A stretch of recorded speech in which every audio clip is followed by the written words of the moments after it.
In this class, we will delve into the architectural anomaly of the four halls, the four ulamois, described in Yosifun's account of the Beis HaMikdash. This description contradicts the sources in Chazal, and as we will discover, there is a fascinating history behind how this peculiar design came to be. This is a significant topic year-round, especially during the 3 weeks when studying the design of the Beis HaMikdash is especially relevant.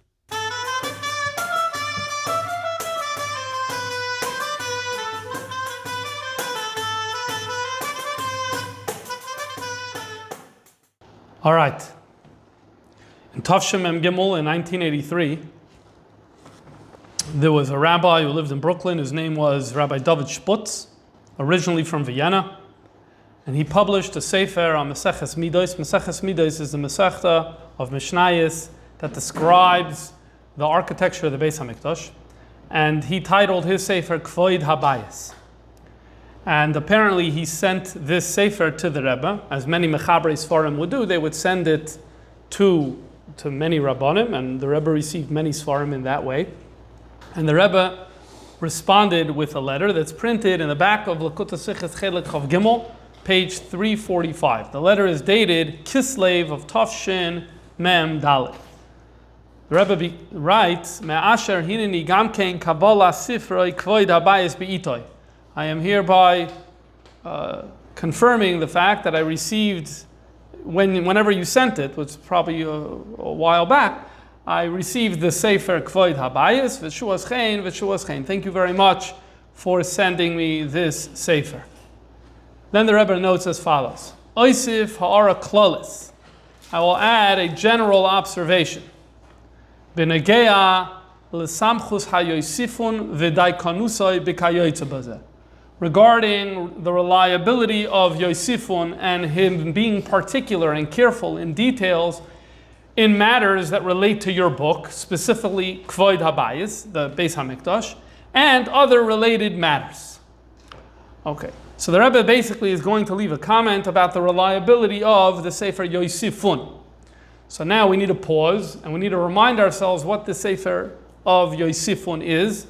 It's something we discussed a few months ago, Hanukkah time. Let me summarize some of the key findings that we made during that shir. The end of Bayis Sheni, there was a man by the name of Yosef, and he authored works of Jewish history. In terms of works that survive, there are two families of works. One family of works originates in the Greek, and the other is in Hebrew. In the Hebrew version of this book, he is known as Yosifun. And Yosef ben Gurion, those are the names those are the names used in the Hebrew version of the book. And in the Greek version of the book, his name is Yosef ben Matisyahu. Why here he's ben Matisyahu and there he's ben Gurion, I don't know. In the prior class, we spent a lot of time discussing the relationship between these two books. And basically, we outlined three options. One option is that this Yosef wrote two books, one in Greek and the other in Hebrew. I should just point out that in Greek itself, there's more than one book. But for the purposes today, we're not going to get these different titles. But I'm not going to get involved in that. For right now, we're just going to pretend like it's all one book. So option one is he wrote two books, one in Greek and one in Hebrew. Option number two is he wrote the Jewish version, the one that's known as Yosifun, and the non-Jews adapted it for their purposes. We saw sources that thought that was the case. And then finally, you have the opposite, in where the original was actually written for non-Jews in Greek, and then Jews adapted and made a Jewish version at a later period. So that's what we summarized then. Now, we also spoke about the fact that during the Middle Ages, many of the Gedolei Yisrael quoted and relied on the Yosifun, the Jewish version, heavily. Rashi chief among them. We pointed out at the time that Rashi gives it a lot of credence, sometimes quoting Chazal and quoting Yosifun alongside it. We saw other Gedolei Yisrael, such as the Maharal and others, when there is a problem or a seeming contradiction between Chazal and Yosifun, that they try to harmonize the sources and try to make it work together. At the same time, I also showed in that class that the Rebbe seemed to be very skeptical about the Sefer of Yosifun, repeatedly calling into question the validity of this Sefer, which is quite interesting. And that's the background that is necessary for this letter that we're reading right now from Kislev Tavshim Mem Dalid, where the Rebbe is saying that he's going to issue a ha'ara, a comment about the reliability of Yosifun, this Jewish version of this work. The Rebbe notes, Sherabim iraru al zeh. Many people have questioned whether indeed this work is reliable. Af sheyesh bo inyanei musar v'yirei shamayim. Even though it is true that there is ethics and yirei shamayim, which means a person can be inspired to more fear of Hashem by reading this work. And that's a quote that comes from Shulchan Aruch Admar HaZoken. So two things the Rebbe is saying. On the one hand, it's good book in terms of Inyanei Musar and Yirei Shamayim. That comes from the Alter Rebbe. But then, at the same time, the Rebbe is saying that Rabim iraru al zeh. That many people have questioned the validity of the statements in this book. So let's unpack these two sides of the coin. So first off, let's go to the Alter Rebbe and see what the Alter Rebbe says, which is where the Rebbe took this idea from about Inyanei Musar and Yirei Shamayim. The Alter Rebbe in Shulchan Aruch in Hilchos Shabbos Simin Shin Zayin deals with the fact that there's a prohibition to read Shtarei Hedyotos on Shabbos. Shtarei Hedyotos means that a person is not allowed to read on Shabbos documents that deal with debts, or that deals with loans, or deals with buying, or deals with selling, or deals with deposits, or anything like that. A person is not allowed to read this on Shabbos. It's not in keeping with the spirit of the day. And then the Chachamim came along, and they added a gzeira. They added an extra layer. And that extra layer was that there are certain things that there isn't no real purpose in engaging with it on Shabbos, and we're afraid that if you're going to be reading that, then you're going to come to read Shtarei Hedyotos. And so therefore Chazal said a long list of things a person should not be reading on Shabbos. And so in Sif Lamed, the Alter Rebbe says, as Sifrei Mochamos, which is the history of war, or Divrei Hayamim Shalmachai Umas Olam, or the history of kings. It's interesting because in the ancient world, the only history that was like the history worth preserving, that people preserved, was the history of kings. You know, the regular history of how it pertained to the average person wasn't considered relevant or important enough to document or to read about. And that's been true for a very long time. So it's not surprising that when the Alter Rebbe wants to mention Divrei Hayamim history, it's Divrei Hayamim Shalmachai Umas Olam. Okay, as opposed to general, world history. But anyway, these things, Asur lekroisam b'Shabbos, it's forbidden to read these on Shabbos. Gzeira mishum shtarei hedyotos. This is a gzeira. This is an added precaution so that a person doesn't come from reading this history book. They're going to end up coming to read a document that's a commercial document. You're not allowed to read commercial documents on Shabbos. Then the Alter Rebbe adds that even in the weekday, it's asur to read these books on Shabbos, because that is vanity, it's a waste of time, and even if this is written b'lashon hakodesh, in other words, language doesn't matter.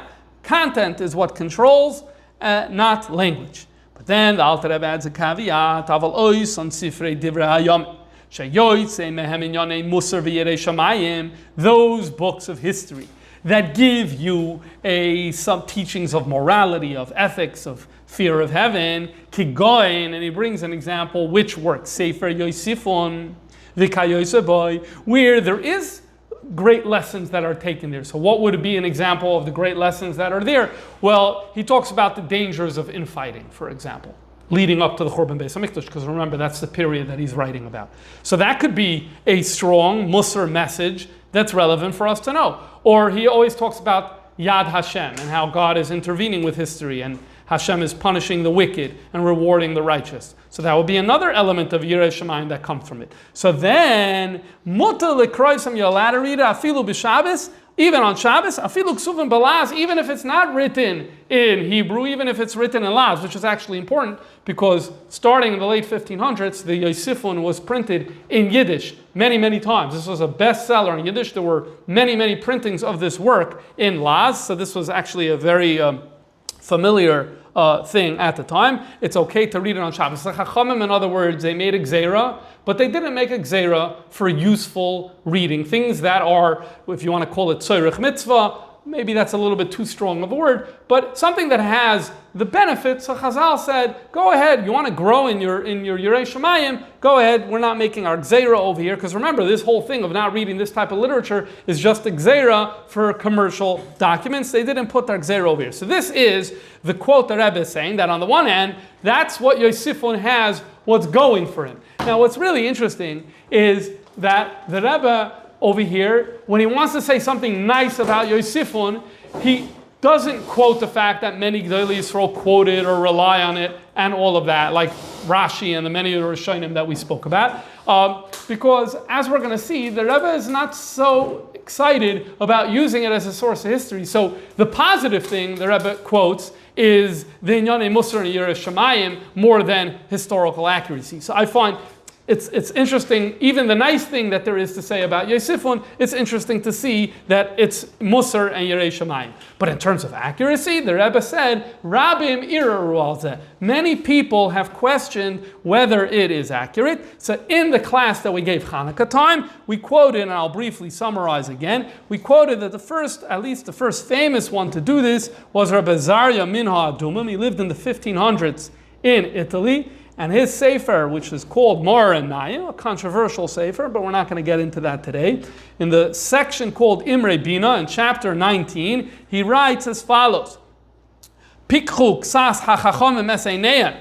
Some of the sages have opened their eyes and pointed out al ha-Yosifun o-Ivri, on the Jewish version of Yosifun, vehevinu, and they understood ha-Yosef mizuyef mitoicha, that there are forgeries within it, ki rabim Dor achador noyazu lishloach bayas yodam. So he understands the problem that many people in generations that followed. He doesn't get into the question of the authorship. He just says that over the generations, people added things into it, and he gives a few examples. He talks about the fact that there are anachronisms in this work, which means it mentions nations that wouldn't have existed or been known by those names during the time of Josephus. So in the time, which is the first century of the Common Era, those names weren't in use, those peoples weren't in use. So that's an example of an anachronism. And so he's saying that it's Mizuyef Misoich, and he gives a few examples. So presumably the Rebbe is referring to the conversation that Rebbe Zarya begins to say that Rabim iraru al zeh. So that's the first point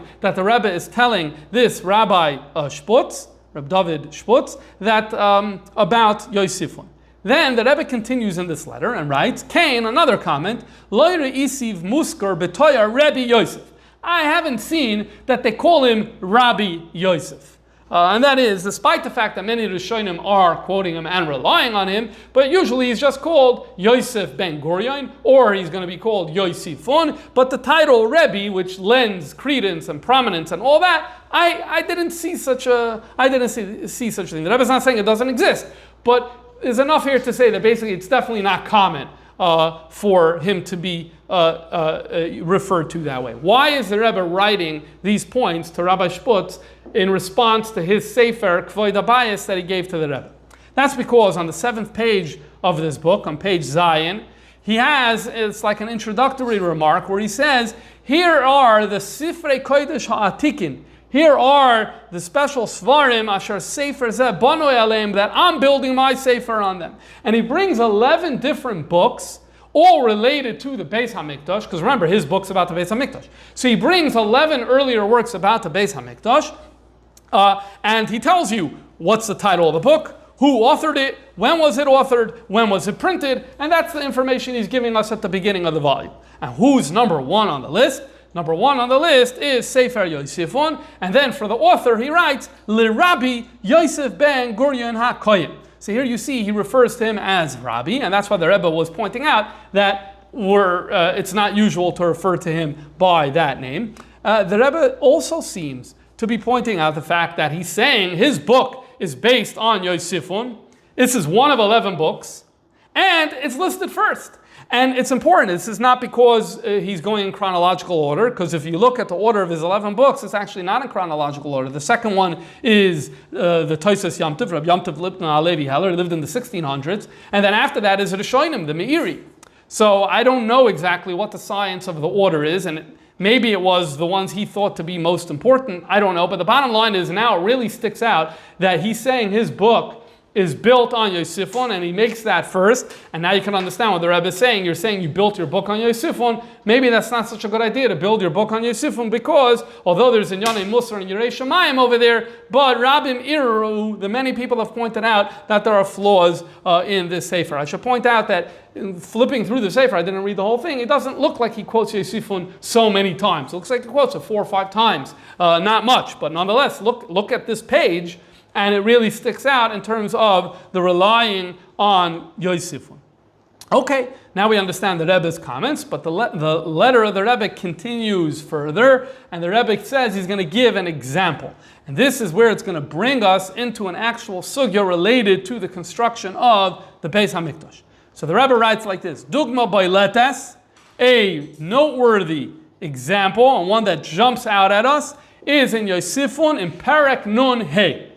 Al-Dvar, where Yosifun writes about Dalid Ulamais B'Chatzer, about there being 4 Ulamais, which were Reish Nun Ba'ama Orkai, which were 250 amas long, V'Rachbai Kuf Ama, and the width was 100 amma. And the Rebbe continues with a few words and then says, Shaloi Nimsal as a Zecher Klal Berazal. There's no reference, no memory of this, no faint hint to this concept of these 4 ulamais. There's no reference whatsoever or hint in Chazal to this. This is an example of Yosifun's not being reliable. So let's understand, what is this passage? What is he referring to over here? So in order to do that, let's go to Maseches Midos. Let's learn something in Maseches Midos, and then we'll be able to understand what's happening over here. So Maseches Midos, as I mentioned before, is the Masechta that discusses the Inyanim of the Beis HaMikdash. And in Perek Dalid, Mishnahs Vav and Zayin, it reads as follows: the Heichal. Much of our discussion today, in fact, almost all of it, is going to revolve around the Heichal. The Heichal is the area of the Beis HaMikdash where you had in it, you could use the word in different ways. The way we're going to be using the word today is that the Heichal is the area where you had the Kodesh HaKadoshim, where the Aron was in it. You also had the area right before the Kodesh HaKadoshim, sometimes known as the Kodesh and sometimes known as the Heichal, where you had the Menorah and the Mizbeach Hazav, and you had the Shulchan over there, as well as there is an area in front of that that's known as the Ulam, which literally means an entranceway, and that also is part of this Heichal. So Maseches Midos says that the Heichal is Meya al Meya, which talking about over here Amos. It's Meya al Meya, Birum al Rum Meya. So the height is 100 amas. We're not going to be focusing so much on the height today, but the width and the length is 100 amas. So that means this from here to here is 100 amas, and from here to here as well is 100 amas. And then the Mishnah actually gives the cheshbonis. So it reads as follows: Mea Mizrach L'mayrev Mea Am. So from Mizrach, which is here, L'mayrev, which is here, is going to be Mea Am. What's the cheshbon? So he gives us the cheshbon. First is remember, this is called the ulam, the beginning. So kaisal ulam, the wall of the ulam is 5 amas. The ulam itself over here is 11 amas. Then kaisal heichal, this wall that's next over here, is 5 amas. Sheish amas. The soichai and the inside of the heichal over here, where you had the menorah, shulchan and menorah, until the wall that's separating the Kodesh and Kodesh HaKadoshim, that is 40 amas. Then you have an amma traxin, the amma division between the Kodesh and Kodesh HaKadoshim. Then you had esrim amma, you had 20 amas for the length of the Kodesh HaKadoshim. And then the Mishnah continues and says, Koisel HaHeichal Sheish. The wall behind the Heichal was 6. Then Vahata, and you had this open area, so that was 6 amas. And then the koisalata, the wall behind that open area, is chamesh. And so therefore, if you counted everything that we just did, that equals 100 amas. Okay. Then he goes min asafin l'darim. The Mishnah continues in Mishnah Zayin, and now he's giving us the cheshbon in from Tzafin to Darim. Tzafin is here, and Darim is here. So from here to here. Okay. Koisal hamasiba min asafin l'darim shivim amas. So he's saying from here to here is 70 amas. Koisal hamasiba, the first wall over here is chamesh, 5 amas. Then the masiba, this area in between that he calls the masiba, is shalosh, 3 amas. Koisalata, the wall of this empty space is chamesh. Vehata, and this empty space is sheish. Koisal ha'heichol, the wall of the heichol is sheish. V'soichai esrim amma, then the actual width of the heichol is 20 amas. Koisal ha'heichol sheish, this wall here is 6 amas. V'hata sheish, and this empty spot in the middle is 6. The koisal hata chamesh, and then we have 5 amas over here. Then we have 3 amas for the base hayradas hamayim. That's what he calls this. Is 3 shalosh amas. The hakoisal on the final wall is chamesh amas. If you did the math, it comes out to 70. So where do we remember? We said it's 100. So where do you get 100? So for that, the Mishnah continues and says, ha'ulam, this ulam. Look at the Radak Melachim Aleph, Perek Vav. Pasuk Gimel says, Nikra Balashon HaMikra Ulam, Masha Nikra Balashon HaGemara Beis Shar. So what the Gemara calls a Beis Shar, which means an entranceway, so in Tanakh language, it's called the Ulam. So that's what the definition of the word Ulam means, an entranceway. So here we had an entranceway. So the Ulam is Oidef Alav, the Mishnah Midah says, the Ulam Oidef Alav Chamesh Esrei Amma, Chamesh Esrei Amma Min HaTzafin, and Chamesh Esrei Amma Min HaDar. The way we're going to read it right now is that the ulam pops out on the right and on the left 15 amas. 15 on this side over here. Remember, from here to here is 70. And the ulam pops out further to the right and the left, 15 on this side and 15 on that side. Chamesh esrei amma min hatzafin, v'chamesh esrei amma min hadaret. And so therefore when we say 100 by 100, we mean 100 this way, and then 100 this way. And the way we're going to be learning it now, we're going to change this later, but the way we're going to learn it now is that it's not the entire heichal that actually is 100 in width. The majority of the heichal is actually just 70 in width, and it's the front part, the ulam, that pops out and is 100 in width. And the Mishnah then concludes and says, "V'heichal tsar me'acharav v'rachav melafanav." The heichal is narrower in the latter section toward west, v'rachav melafanav, and it's wider in the front section toward east. V'doima la'ari, which is similar to a lion. When you look at a lion from the front, especially when it has all that hair sticking out and its broad shoulders, it looks very wide. But then the back of the animal is not as wide anymore. So it's saying that this, especially the way we're understanding this Mishnah right now, if you were looking at the heichal from here, you see 100 amas in width because of the right to left leakage of the heichal, and then it gets narrower toward the back. This is one of the ways of understanding what this Mishnah is, and it's sufficient for our purposes right now. Okay, so now we learned Mishnayos and Maseches Midos, and we learned about the measurements of the Kodesh and Kodesh HaKadosh, the heichal, that area that includes the Kodesh, Kodesh HaKadoshim, and the Ulam. Now let's read in Yosifun in chapter Nun Hey, and let's see what he says about this very same structure. So he says, "Va'abayis asher bana hordas hamelech." Remember, the second Beis HaMikdash was built first when they came back with Ezra and Nehemiah, but then there was a major reconstruction project much closer to the end of the Tkufa by the king who's known as Hordas HaMelech, or in English he's known as Herod, and he built a refurbished Beis HaMikdash. The Gemara in Baba Basra refers to this reconstruction project. They say it was an amazing structure in terms of scope and in terms of beauty, etc. So that's what he's referring to here, and he says that this Beis HaMikdash was Mea Ba'ama Arkoi, and when he's talking about the bias over here, presumably we're talking about the Heichal. So it's Mea Ba'ama Arkoi, Mea Ba'ama Rachboi. It is 100 by 100. Boom, beautiful. It's a perfect match with what we had in Mishnayos Midos. Then he goes and says, Umeya ve'esrim amos gavoy, it's 120 amas in height. That's 20 amas higher than what we had in Maseches Midos. We're not going to concern ourselves too much with that, though I will make a comment about this later on.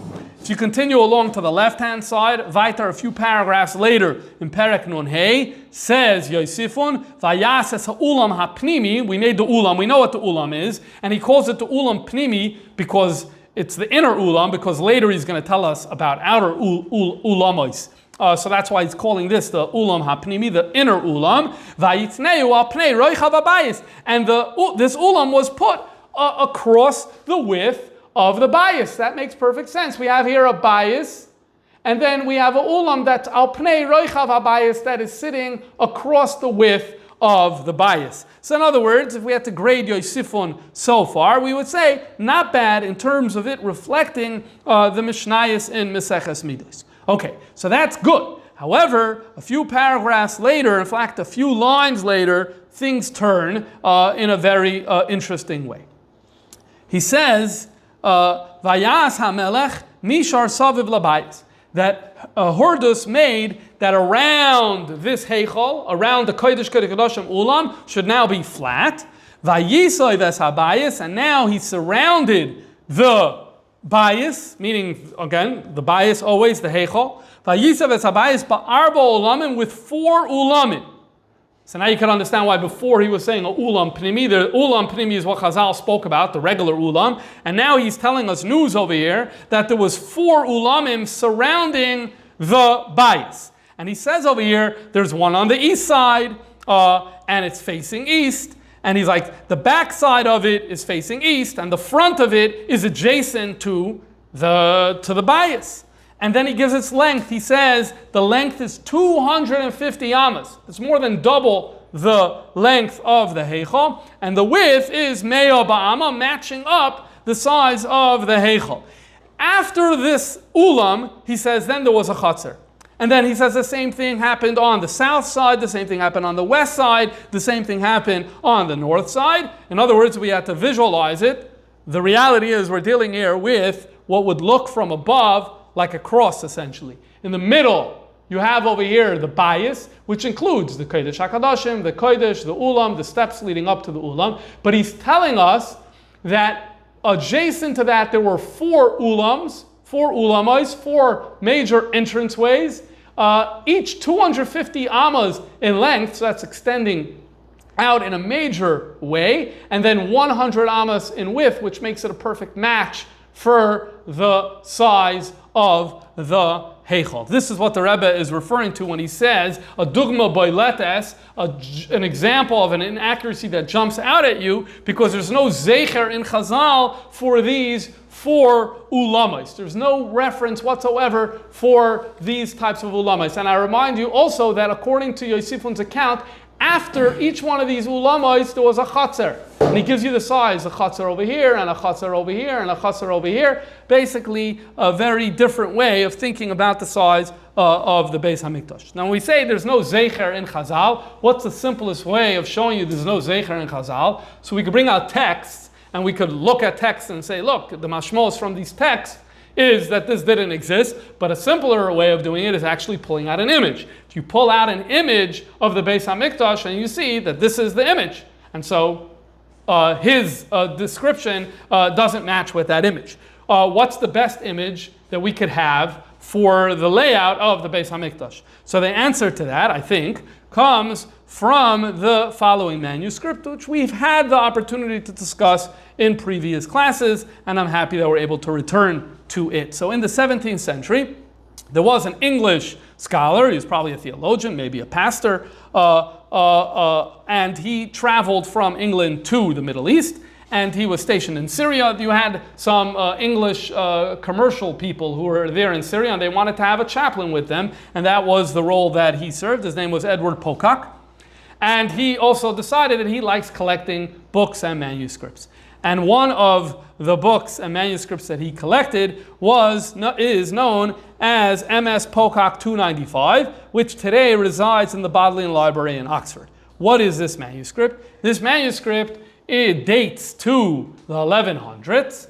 and it is Rambam's commentary to the Mishnayos, written in the original language, that is in the Judeo-Arabic, which was the original language that Rambam used when writing his Pirush HaMishnayos. Though he didn't realize it at the time, the pretty much consensus today is, we have a lot of handwriting from the Rambam because of the Karo Gnisa, so we know what his handwriting looked like.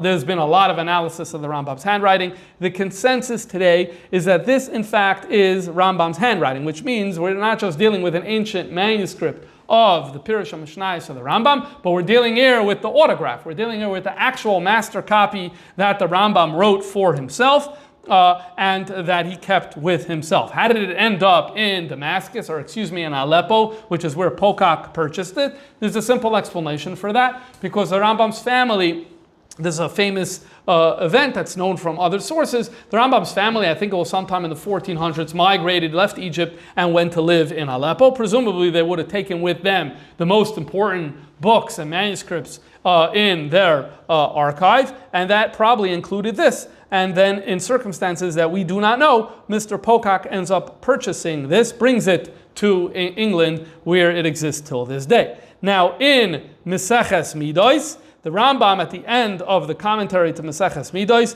gives a map, a sketch of the Beis HaMikdash. And again, because this looks like the Rambam's handwriting, that means we have here an image of the Rambam's drawing of the actual Beis HaMikdash, and the entire plan is mapped out over here.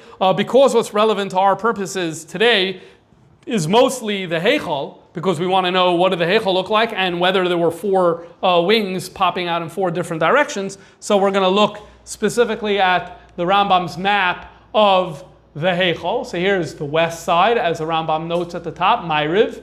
And here we see this is the Kodesh HaKadoshim, here's the Heichal. Rambam notes over here the location of the three Kalim that were in the Heichal. Here is the Ulam. Okay. Now I'll grant you, when you look at this, you actually do not see the T shape that we saw before, and we'll talk about this in a few moments. But what you do see is, you see here a square. He's very clear over here in terms of the measurements. This is Mea Amma by Mea Amma. There is no 250 annex coming out on this side, no 250 Amma annex coming out on that side, no 250 annex coming out on this side. And in terms of the eastern side, yes, that's where you have the Beis HaMikdash, all the other things of the Beis HaMikdash, but nothing to do with a ulam or anything by that name, or in context, or in content either. This in terms of the Rambam's Pirush HaMishnayos, and so this is perhaps the simplest way of saying that Ein Lezeh Zeicher B'Divrei Razal, this concept of the four entrance halls, or the four ulamas. Now this is Rambam's Pirush HaMishnayos. What about a Mishnah Torah? Is there an image that we could do the same thing from the Rambam's Mishnah Torah? So if you open the standard printings of the Rambam's Mishnah Torah, there is no image when it comes to Hilchas Beis HaBchira, when he's describing the Beis HaMikdash, there is no image over there in the most common prints, but in the recent prints, the more recent printings, there are. And the reason there are is because of the following. I mentioned before an important manuscript that was Rambam's Pirush HaMishnayos. There's another important manuscript that also is in the same library in Oxford. It's known as the Bodleian Library. And this manuscript is known as M.S. Huntington 452. Huntington is very similar situation. He lived in the 1600s. He also goes to the Middle East. He also is a manuscript hunter, also collects Jewish manuscripts, also brings them back to England, and it becomes part of the Bodleian Library. One of the manuscripts, number 452, is Rambam's Mishnah Torah. It is not written, clearly not written by the Rambam. The estimated dates of when this manuscript was written is sometime in the 1300s, early 1300s, so a good century or so after the Rambam already passed away. However, all the way at the end of, we're dealing with Sefer Avodah over here, that's what this volume is. All the way at the end of Sefer Avodah, there is a colophon, which is a scribal note, who he tells you who he is, and that's signed all the way at the end, where he says his name is V'Kasav Nasan Halevi ben Mordechai. So that's the name of this scribe. But then he tells us how he did his work. So what he says is, he got the Sefer Avodah, I edited this Sefer, which means I double checked it to make sure I'm doing, when I'm copying by hand, you need to make sure firstly, you need to make sure you're copying off a good book. But then secondly, you need in addition to the regular copying, there's also the review, which is known as Haggah, and that's editing, making sure you got it right. So you need to have a good copy to use as your master copy. So I did it off of a nusach, which means a version, and it goes on with a few lines, praising the Rambam. It has the handwriting of the Rambam on it.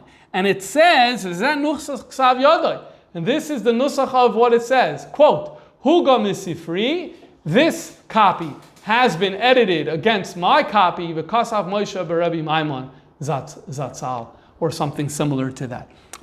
In other words, this individual, this Nasan Halevi, is telling us that he had in his fingertips a Sefer Avodah of the Rambam that was not the Rambam's handwriting, but that one was an authorized copy. The Rambam authorized it, saying that that copy was corrected against Rambam's copy. Huga misifri means corrected against. So we have Rambam's original copy. We have the one that was corrected against Rambam's copy. And Rambam endorsed the fact that this was done. And then the one that we're looking at the screen right now, he's telling us that he based his copy and worked on his copy and corrected his copy based on that one that the Rambam said, where the Rambam wrote this note at the end. And so, in other words, this is a really important version of Sefer Avodah of the Rambam. Now, we're not surprised to see this because we actually have, and this is something that's come up in numerous classes, I'm using the opportunity to show it again, we actually have one volume where this exact thing happened. And that's the end of Sefer Mada and Ava. This also is a Huntington manuscript. This is known as Huntington 80 in the Bodleian Library. It's the Rambam Sefer Mishnah Torah. It's Sefer Mada and Ava, one volume, written not by the Rambam, by a different scribe. But at the end, there's a note where it says, I'll make it bigger, Huga misifri ani Moshe b'Rabbi Maimon. This has been corrected against my copy, I am Moshe b'Rabbi Maimon. So in other words, now we know that in addition to this happening for Mada and Ava, which the volume actually still exists today, we can actually touch it and feel it, and some of us in this room went to the exhibit where we actually saw this volume in Manhattan. There was once all of them, the entire set of the Mishnah Torah had it, and this manuscript that I showed you before, Huntington 452 of Sefer Avodah, is one that is a hemshech to this Sefer Hamuga for Sefer Avodah. Unfortunately, the Sefer Hamuga itself doesn't exist. It's been lost, but its progeny does survive with us. All of that is a long hakdama to point out that in this special manuscript, Huntington 452 of Sefer Avodah, in Hilchos Beis HaBchira, I think it's around chapter 4, the Rambam actually, the scribe here, provides an image of the Beis HaMikdash, and it's a very nice image, and it's also a perfect match with the image that the Rambam has in Pirush HaMishnayos. So the most reasonable thing to assume here is, and this is, by the way, not the only manuscript that has this. If you go back to the old manuscripts of Rambam in Hilchos Avodah, in Sefer Avodah, Hilchos Beis HaBchira, I think it's after Parak Dalid, where it actually says in the text, and here is an image of the Beis HaMikdash. It also says here's an image of the menorah. But what happened was the printers, they didn't want to put in images. It was very hard to do that in the early days of printing. So they took out the images. They also took out that line. But if you go back to early manuscripts, we actually see many of them have that line, and many of them also have images of both the menorah, and that we spoke in a previous year, and as well as the Beis HaMikdash, the map of the Beis HaMikdash, and this is what we have over here. It's a perfect match to what we saw in Pirush HaMishnayos. And the key is over here, we're looking over here, we have the Kodesh HaKadoshim, we have the Kodesh, we have the Ulam, it's a perfect square, it's 100 amas by 100 amas. There is no reference whatsoever over here, and that's because there is no literary sources in Chazal to back up the idea of having 4 ulamas that would be more than twice the size going in all 4 directions. We don't have that. And again, the simplest way of proving this is through these particular images. That's the thrust of what the Rebbe is saying, that this is a dugma bailetas to the inaccuracy in Yosifun. Okay, now once we're looking at these Rambam images, right away we notice that this doesn't match up with the description that we saw before, the lion description, and that is the T-shape. The idea that the ulam, that the regular part of the bias is only 70 amas, and that the ulam juts out 15 amas on each side, giving it a look like an upside down T when you're looking from the east. The Rambam doesn't have that. The Rambam seems to have a perfect square. So let's read what's happening over here. What's happening here is as follows. The Rambam reads the same Mishnah differently.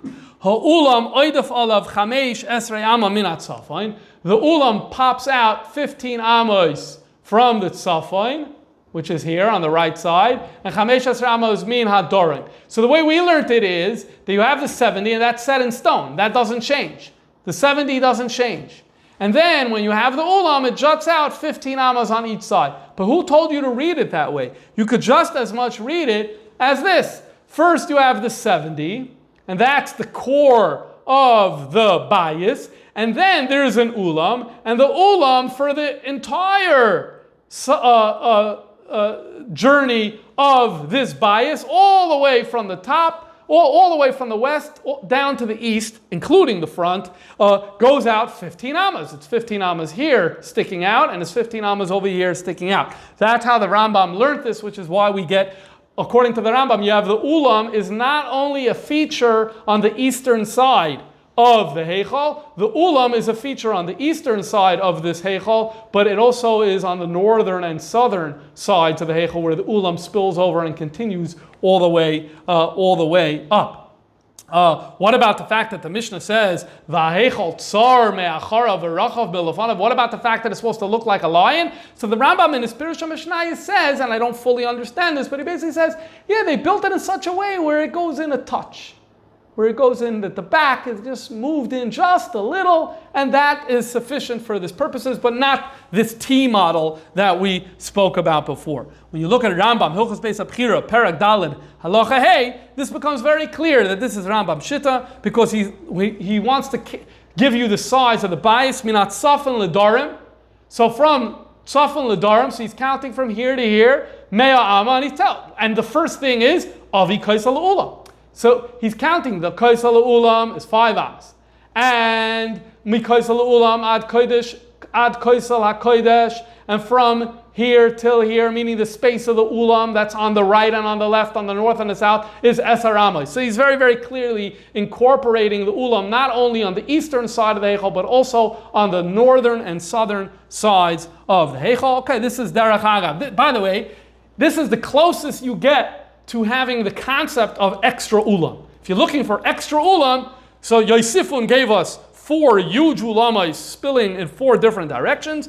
You get from the Rambam actually is that the ulam is not only over here on the eastern side, but there's parts of it that shoot in this way or that way, but these are tiny, very, very far from 250 amas. Obviously, we're talking about something that's 15 amas, and is obviously it's only on 3 of the sides. Okay, now the Rebbe continues, however. This would have been enough. You pointed out that there are inaccuracies in the work. However, the Rebbe's letter continues. Ukvar heiru, it's been pointed out, shahayu regilim livnois kach, that it was normal to build in this style. Which style?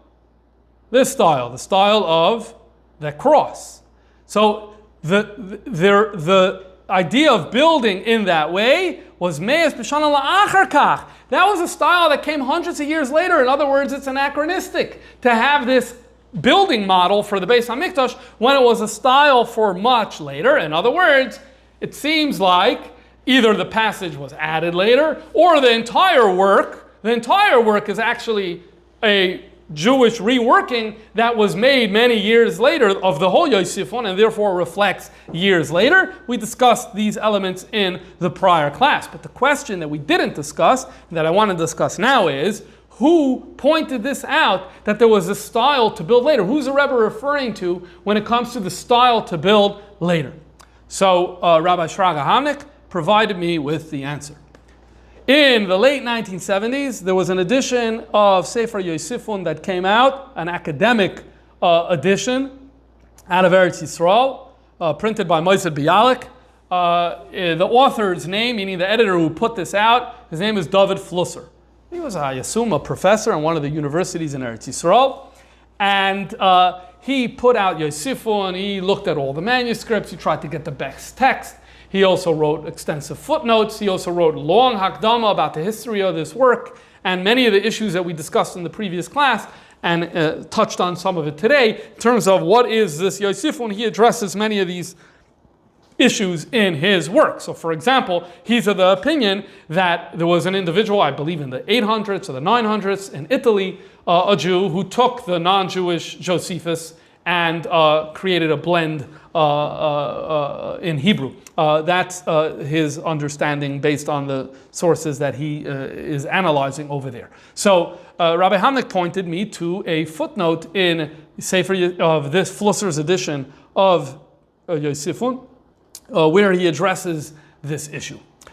He points to the Greek version of Josephus, Antiquities of the Jews, book 15, where Josephus writes as follows: Herod took away the old foundations of the Beis HaMikdash and laid others, and erected the temple upon them. And with the word temple here means, again, that main building.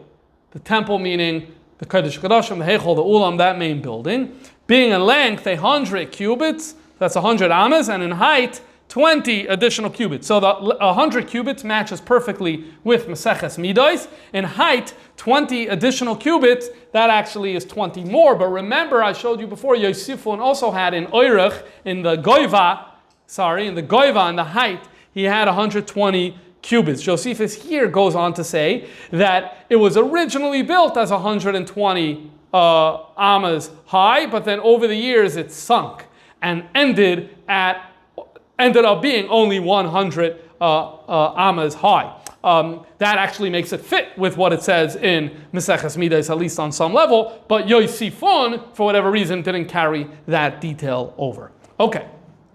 He continues writing, he also encompassed the entire temple with very large cloisters. This line here is key to our discussion. This is what it says in the original Greek.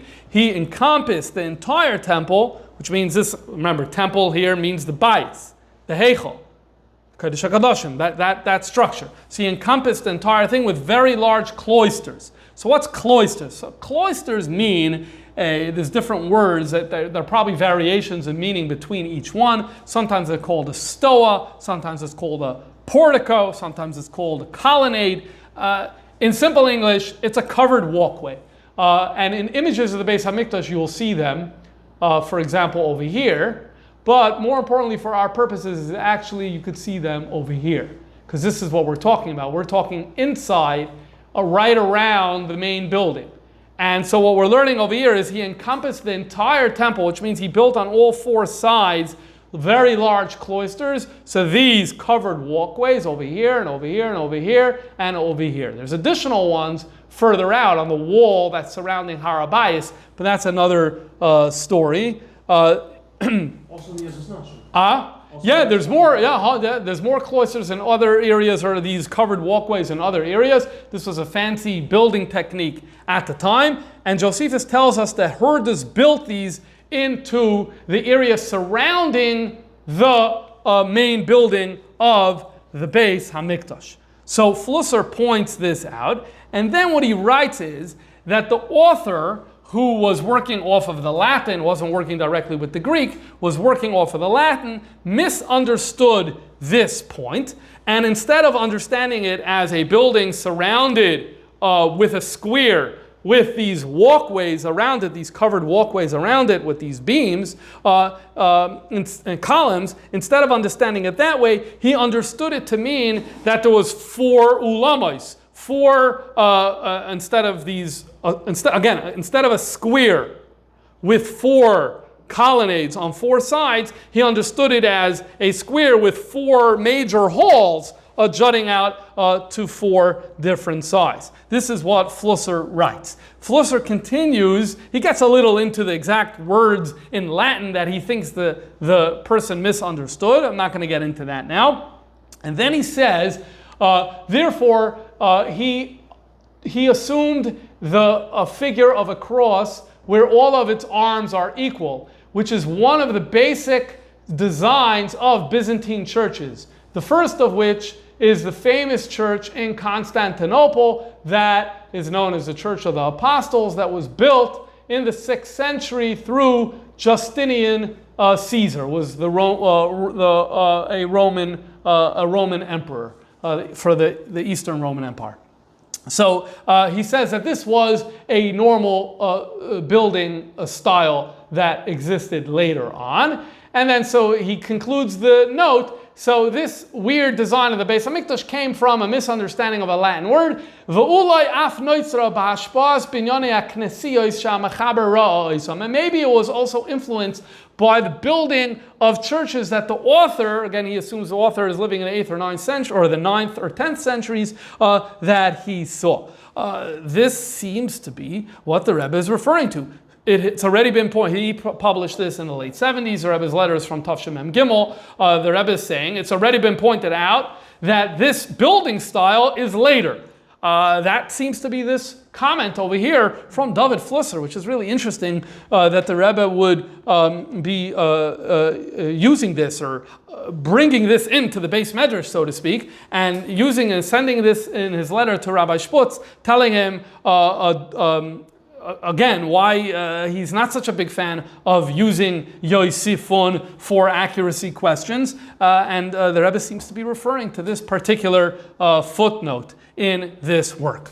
Now, here's where it gets really interesting. Because I told you before that Rashi quotes Yosifun all the time. And even if there's difference between Chazal, we spoke last time, he'll bring Chazal and then he'll bring Yosifun, just like you have Rameh and Rabbi Yehuda. Well, that pattern is going to carry over here into this sugya as well, to what's under discussion here today. Because the Gemara in Yoma Maseches Yoma Daf Chav Gimel Amar Aleph says a troubling tale. The tale is that Koyanim used to want to have the schus to clean off the Mizbeach in the morning. And the Seder used to be, you run, first come, first serve. Whoever gets to the top, the ramp of the Mizbeach first, he's the one who gets the schus to clean off the Mizbeach for that day. So the Gemara says, Tana Rabbanon, Maisa b'shnei koyanim. It was a Maisa of 2 koyanim. Show you shneim shavin v'ratzin. They were both equidistant from each other, running up this ramp. V'oilim b'keves. Kadam echad mehem, and then one of them ran faster, and he got l'soich arba ames shel chaveroi. He got, the text over here is a little problematic, but the basic interpretation of the words here is he got to within 4 ames of the Mizbeach, the top of the Mizbeach. So, in other words, he won the race. So the loser, Natal Sakin, took a knife, and he stabbed the winner. So this is very tragic and troubling. Ahmad Rabbi Tzadok, so Rabbi Tzadok, who lived in the time of the Beis HaMikdash, and he was a kohen. So he stood al Mailas HaUlam, on the steps of the Ulam, and he said a speech. And the purpose of this speech, he says, Achenu Beis Yisrael, Shimu, every Jews, listen. And he's giving a speech about the travesty of a murder happening in this way. The nekudus of his speech is not relevant. The point is he wanted to give a speech to put a stop to wake up a society that could allow such a thing to happen. Where does Reb Tzadok give his speech from? He gives a speech on Mailas HaUlam. When Chazal say Mailas HaUlam, what do they normally mean? When they say Mailas HaUlam, they mean these steps right over here.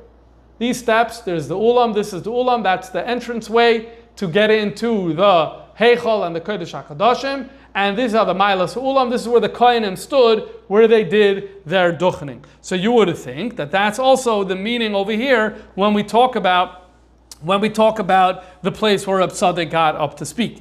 But we go to Rashi, and Rashi tells us, Nishtazoi, Mailas Ulam, on the steps of a Ulam, Zok Rashi, Bahar Abayis.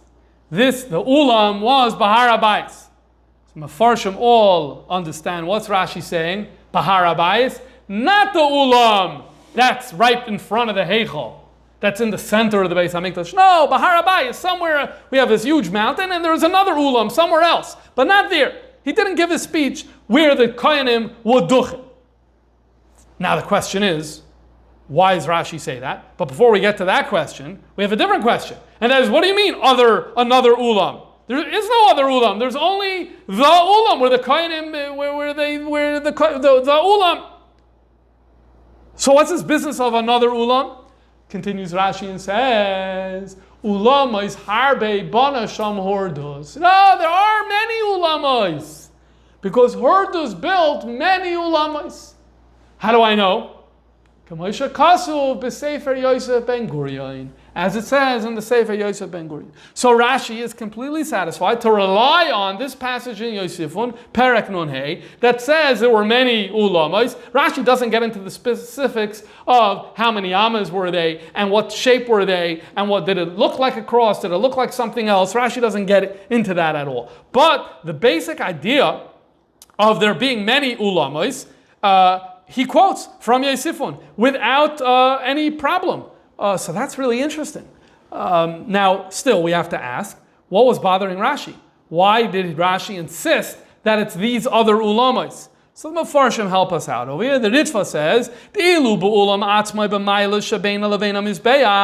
if we're dealing with the regular ulam on the steps, in the area of the Mizbeach, between the area that's between the Mizbeach and the Kodesh and the Heichal. No, that doesn't make sense. He would give a speech there. Loi mashma she'oimid sham lahachriz liyisrael davar. It doesn't really make sense that a tzaddik would give a speech liyisrael. Remember the words in the Gemara, Shimu Beis Yisrael. He's talking to Yidden. So if it doesn't make so much sense that he would be giving a speech to Yidden from there. The Ritva doesn't tie choice. Why?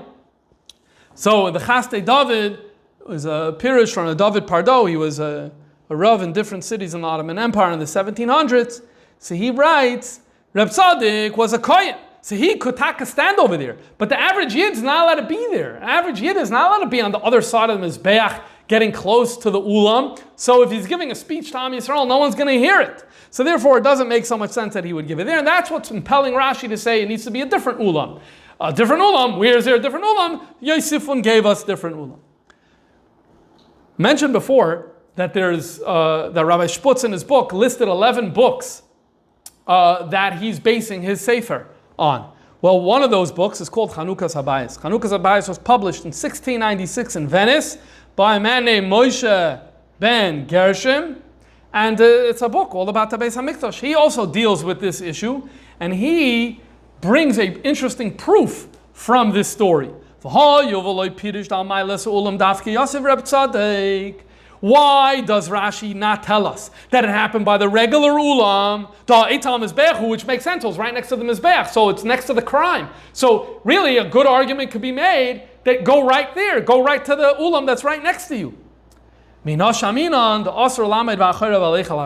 From here we derive that you're actually not allowed to put your back to the Heichal. That would be another reason why he couldn't have given it from those steps, because you're not allowed to have your back to the Heichal. What about the fact that the Koyanim would have their back to the Heichal? So one of the 11 Svarim that Rabbi Shputz referenced in that list over there is Ezras Koyanim. Ezras Koyanim is a later Sefer. It's from the 19th century, European rabbi, Yeshua Yosef Feinberg. And he writes, Birchas Koyanim Shani, the mitzvah. So a real mitzvah, you're allowed to have your back facing the Heichal. But this speech is not a mitzvah, and so therefore it's a nice thing, but it doesn't go in the category of a mitzvah saseh, and so therefore he cannot do it with his back toward the base, the heichal. So either because of a back problem, or because of there's no one to listen, either way Rashi felt that he had to go elsewhere, that he had to find a ulam that is different, and he does, and he relies on Yosef ben Gurion, Yosifun. This, to me, really captures and confirms a lot of what we spoke about in that earlier class.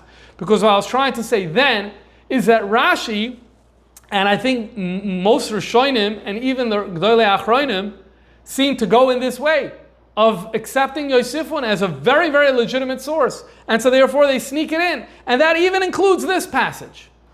On the other hand, I showed you then, and I think we're seeing this now, the Rebbe is a lot less willing to accept Yosifun when we don't have a, forget if it contradicts Chazal, even less, even if there's no makar in Chazal for it, if it's just a novel thing, that is for the Rebbe another sign that it's a reason for it not to be so prominent in Rabbi Shputz's Sefer. That's really interesting. It's interesting because I don't know how often you find that type of thing. But I think we saw it then, and I think we're seeing it over here as well. And that brings to a close this issue, the primary issue that we wanted to discuss today, following up on that earlier class. Now, I'll conclude just with the following. There's one more thing that Rebbe writes to Rabbi Shputz, and that is about the Maila of having written such a Sefer. The Rebbe writes, Ubefrat Shaladaiti, my opinion, ulimud be'inyan shazman grama, that learning Hilchos Beis HaBchira is very relevant in our day. How much more so me'azman by kosvu gdoli Yisrael al davar zeh? How much more, in other words, so in his book, what he did is he brought 7 or 8 passages explaining and glorifying how special it is to learn Beis HaBchira in Yonim. Concepts about the Beis HaMikdash, Maseches Midos included.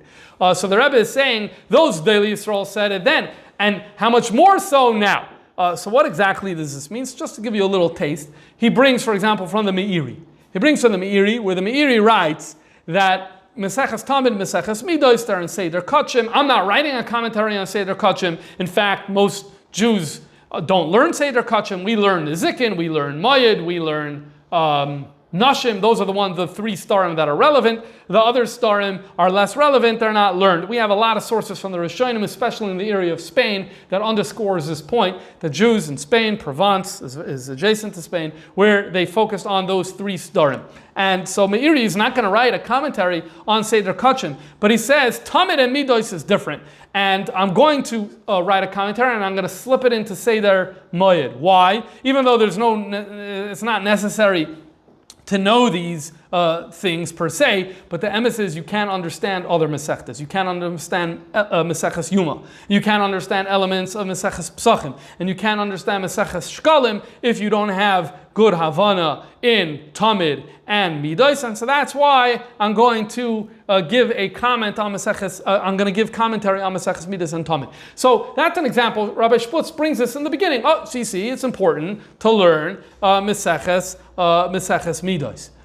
He also brings, and this I think is more probably to something the Rebbe was referring to, he brings from the Taisus Yom Tov. Taisus Yom Tov wrote a sefer called Tzuras Beis HaMikdash. This sefer was printed in Prague in 1602.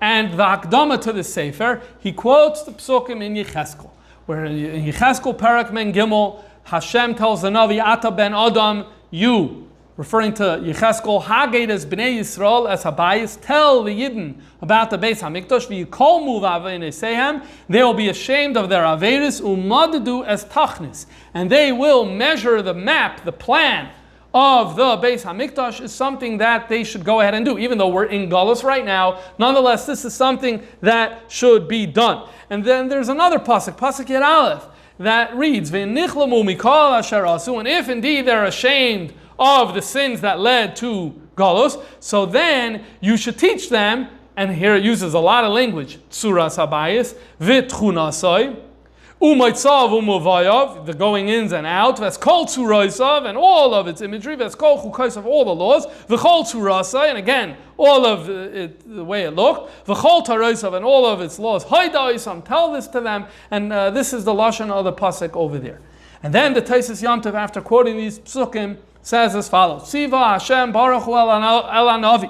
Hashem commanded the Navi, Sheyagid li Yisrael, that he should tell the Jewish people, Sheyimdedu kol teichin cheshben abidin, that they should measure the entire building plan. V'sheyishmeru atziros belavavam, and they should keep these in their hearts, meaning they should know them, they should learn them, study them, and know them. Why? Shema hayom yaveh Mashiach, maybe Mashiach will come today. And if you don't know how to do it, no one's going to be able to go ahead and build the Beis HaMikdash, and that's what Rashi says on the pasuk as well. So Rabbi Shputz quotes this as well. It could be this is what the Rebbe means when he says, if this was true then, how much more so now? In other words, I can't say for sure, but because there's a lot of writing there from different Daily Yisrael, but it could be something like this. If it was true that it was important which is why Rabbi Yom Tov Lipman Halevi Heller, the Taisus Yom Tov, wrote in the early 1600s, wrote the Sefer, in line with this idea of because when Mashiach comes, we need to know how much more so now, because we're expecting Mashiach even more so today. Of course, in the Sichos, the Rebbe discusses, and I'm going to conclude mamish with this, that Limud Beis HaBchira isn't only for the know-how to know how to build a Beis HaMikdash, though that is important. Yes, there are sources about the Beis HaMikdash coming from heaven, but ultimately there are plenty of sources about a human element, and so therefore at the very least there's going to be a human element involved in the building, and so there needs to be knowledge to do that. But at the same time, in the Sichos, where the Rebbe discusses the reason it's important to learn Maseches Midos and Ochos Beis HaBchira and the adjacent materials is because the Rebbe learns that the mitzvah of binyan Beis HaMikdash, the primary way of building the Beis HaMikdash is with your hands and actually building and holding a hammer and a nail or whatever it is, the tools that are necessary to build the Beis HaMikdash begashmias. But when a person can't do that, so learning the dinim, it's not just like the mitzvah of limud HaTorah. That is actually how you perform today the mitzvah of binyan. The mitzvah of binyan today is performed through the limud, and in that way we're essentially building the Beis HaMikdash to the degree possible. We're building it to the degree possible by studying these laws. So it's not just the know-how for the future, it actually is accomplishing something now. But at the end of the day, I think what the Rebbe means over here is this point, that if it is necessary to know in the early 1600s, how much more so moving forward into the future, where it's necessary because we're hoping and expecting for the binyan Beis HaMikdash HaShlishi, Bimheira V'Yameinu, may we see it with our eyes. Okay, Ad Kan the Shir, and now we're going to have a Siyum Meseches.